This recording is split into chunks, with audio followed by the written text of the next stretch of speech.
अगर आपकी स्किन किसी केमिकल से जल गई है तो आपको उसके लिए सबसे पहले वो जो अगर कपड़ों पे अगर केमिकल गिर गया तो कपड़े अपने हटाने होंगे। और उन अपनी जो जल्द है उसको आपने ठंडे पानी से, नलके के ठंडे पानी से 20 से 30 मिनट तक गुजारना होगा। और इसी तरह 1 घंटे तक पानी उस पर डालना ज़्यादा बेहतर है, आहिस्ता आहिस्ता से। और जो जो केमिकल आप पे गिरा है उसको हटाना होगा। अगर ज्वेलरी है तो उसको हटाना होगा। जूतों में अगर लगा है तो जूते भी आपको उतारने होंगे।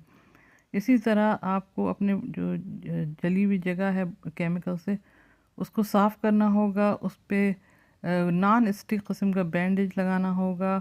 कोई स्टिकी चीज़ नहीं लगानी होगी और उस पे कोई रेमेडीज़ करने की ज़रूरत नहीं है, जैसे कोई ऑयल या बटर या क्रीम या ऑइंटमेंट लगाएं, क्योंकि हमें पता होना ज़रूरी है कि वो एसिडिक है या अल्कलाइन है, एजेंट है।